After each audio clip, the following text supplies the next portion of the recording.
So now spending a large part of her time touring the world, Chelsea Tuach is Bajan to the bone.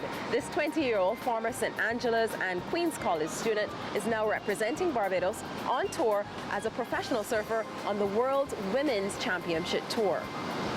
Born into a family of surfers, Chelsea has been surfing since age 8.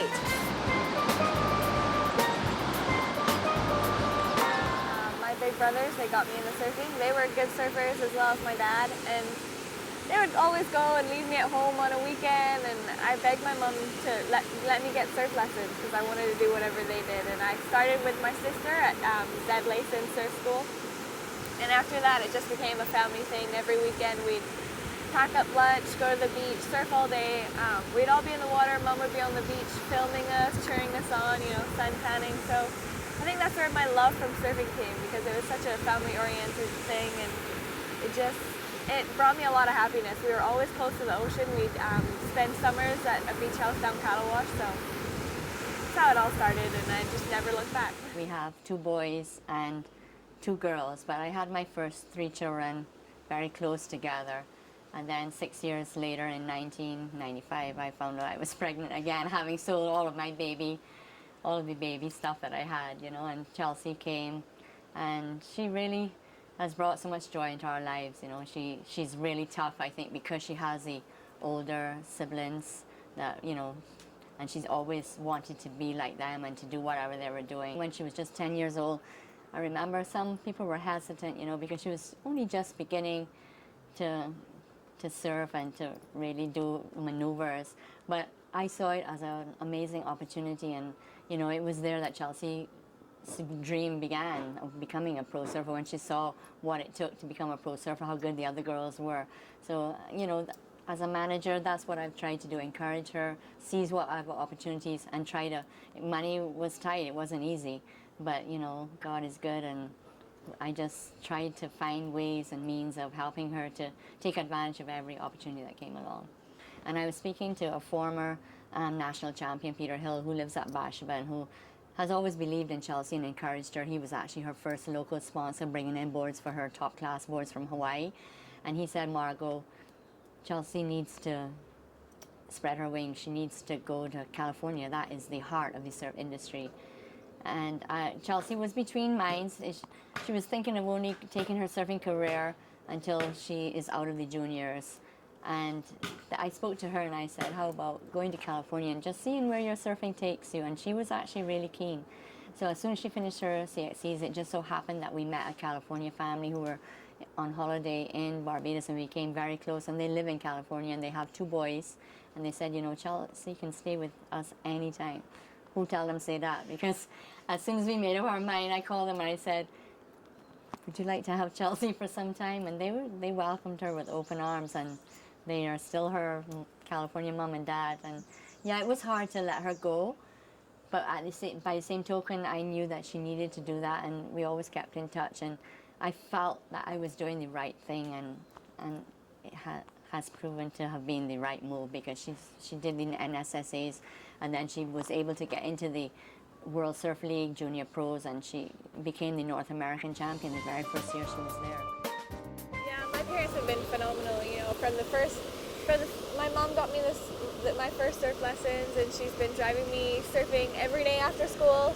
We would, every day on weekends as well. She's always been a support, and even now with my traveling, I never have to worry about, you know, where the money's coming from. If my tickets are booked, my accommodation's booked, she does everything, and I just kind of have to show up and go surfing. So I've really had the best support team. My dad, he's actually very good with computers, and he's made my website, helped me with my social media and stuff like that. So I've got a really dynamic team. I've got the whole package. So I've been really, really lucky. When did you realize that you were better than the average person, not even the average girl, the average person surfing? I didn't actually go to surf in the pro event. I went to surf in the 14 to 17 division, and my friend, Uncle Alan Burt, he told me that, you know, I was good enough to go in the pro event, that the 14 to 17, it was a good event, but, you know, it would be a lot more prestigious to go in the pro event. And I was really unsure. I mean, my parents had spent a lot of money to send me to Cocoa Beach, and I knew that I could I knew that I could win the 14 to 17. I knew that I could come home with a trophy, and I wasn't sure if I could do that in the pros. So it was a little nerve-wracking. I really wanted to do well, and I wasn't sure. But I bit the bullet, and I went in the pro event, and I made it all the way to the final. It was so unbelievable. I mean, I heard about all those girls from online. They're from America, so you read about them. They're in magazines and stuff. It's almost like who you had looked up to, you know? Exactly, and I was like, whoa, I know these people. Like, I know their name. They're probably really good. So getting into the final was a dream come true. I was like, wow, these girls are talked about in the surf industry, and I've beaten them all. And I actually came away with the win in that event, and it was a big stepping stone for me. It was a big realization, a big leap, because I knew that I could compete with the best and I could actually win. So for me, that was when I really made a big push to compete in more events, compete in more overseas events, and just try to push my surfing and really train and see who else I could beat. Now, obviously you're quite young and you not too long came out of school. How did you fit surfing into school or school into surfing? Well, I definitely had a lot of help. I had to miss some school if I had an overseas event, but I had really great friends at the same school as me that would always help me catch up, give me their notes, tell me what I missed. And I had great teachers as well at both St. Angela's and Queens. Dr. Brown, my principal, he was really supportive. He would mention me in assembly and say how great I was balancing both school and surfing. So I never felt like I was doing something wrong, like I was pressured to not miss school and, kind of not follow my dream. Miss Karen Yard, my French teacher, she would always write the letters for me so that I could miss school for a surfing competition, or when I was applying for the scholarship for the International Surfing Association's surfing scholarship, she would write that and say that I was a good student and that I deserved it and stuff. So I had a great support system in school. Chelsea still has the support of her former principal at Queen's College, David Brown, and in 2015 was invited to address students at their independence celebrations. As a president, the guys started calling out the results and we held first place. I see Chelsea as the pioneer for other students and Barbadians, that she showed confidence to go and participate and compete with others in the world. And even though she comes from a very small island, she's not intimidated, not afraid by them. She compete and she give Barbados and her family glory. And I see her as being a kind of pioneer for others. What does it mean to you to represent Barbados at this level? It means so much to me. I love coming from Barbados. Hopefully that I can go out there, do my best on the world tour and inspire young Barbadians and, bring happiness to some Barbadians. And I think in Barbados we have such beautiful waves and a lot of good talent here, a lot of good Barbadian surfers. So I'm hoping to kind of lead the way and maybe get some more men and women Barbadians on tour with me. That would be amazing. I am proud to be a Barbadian. I'm proud to have grown up in Barbados. I think, well, firstly, I think our education system is really great. That's when I grow up and I have kids, I want them to go to school in Barbados for sure. I love how amazing we are as people. I love, our morals, how sweet we are. Everyone comes to Barbados and says how sweet the locals are. How nice we are, and I love our food. Cuckoo and flying fish with macaroni pie, all of that. I love that I can wake up in Barbados every day and never have to put on a jacket. I can go in the water and always surf in a bikini. I love how small it is, and there's, nowhere takes long to get to. That I can go to the beach every weekend.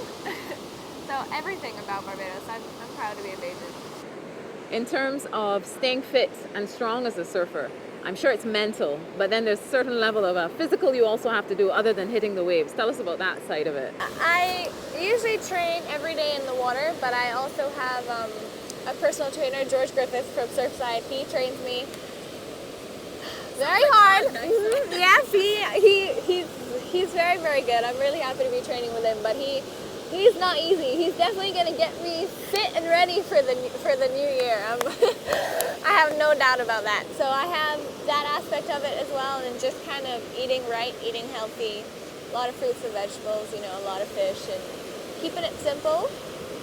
I have my days to relax, and then I have my days to train, and I'm just enjoying being home for the moment and training, and yeah. Despite surfing all over the world, the Soup Bowl is still her favorite place to surf. There's no other place like Soup Bowl. And this will always be my favorite. We have warm water year round. We have a great wave. There's two different types of waves. There's a reef break and then there's a sand break. And most surfers prefer reef breaks because it's more organized. There's one kind of lineup spot. It's easier to surf. And you get a longer, cleaner wave that you can kind of ride and test out your skills. With beach breaks, we only have a couple of them. Cattle Wash is one, Silver Sands is another. And it's a lot faster wave. You can do different tricks, different maneuvers on it, but it's a lot shorter and a more difficult paddle out, and you know, you can't surf it as long because it's more tiring. So I think for me, Soup Bowl is my most favorite wave in the world. You know, and I think it's a world-class wave. It's Kelly Slater, he's 11-time world champion, and he says that Soup Bowl is his favorite wave. I asked Coach Jim Hogan if he thought that Barbadians understood how much Chelsea had already achieved. There's only 16 girls in the whole world that make the world tour. There's only about 250,000 people in Barbados. I'm not sure about my numbers, but around that, I'm just saying. But there's about 250 million people in Brazil. So when you take the numbers of how many people are in the United States, how many people are in Brazil, and how many people are here, and the feat that she had made to be one of the elite top 16, I don't think they understand, no. So what's on the horizon for you?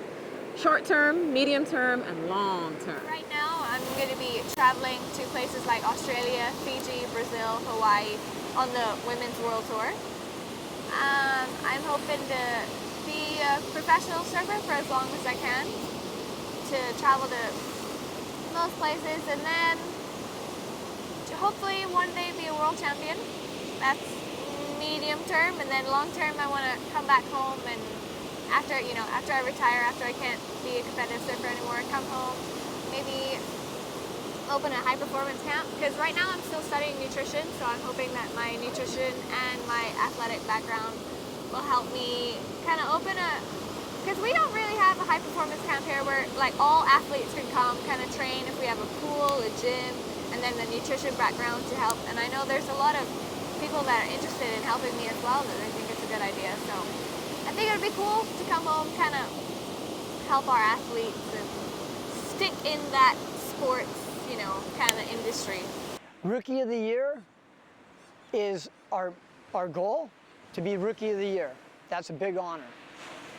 That means you're the highest rookie on the world tour. So that's our goal, to do that. The other goal is to stay in the top 10. And that's so you don't lose a seed. But if we stay in the top 10, most likely we will be Rookie of the Year. So our goal is mainly top 10.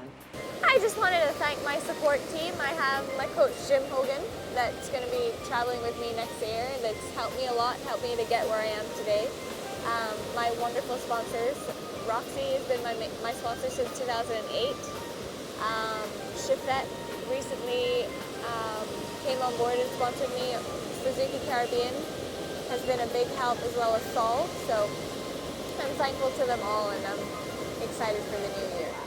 As Chelsea continues her sojourn to the pinnacle of the international surfing world, Barbadians continue to be stoked at her achievements, and we send her our love and appreciation for showing the world what a young girl from this beautiful rock can achieve. After all, we are Bajans. Thanks for watching, and goodbye. We welcome your feedback on our programs. You may email your comments to bgisfeedback@barbados.gov.bb. You may also view our website at www.gisbarbados.gov.bb or subscribe to our YouTube channel, the BGIS.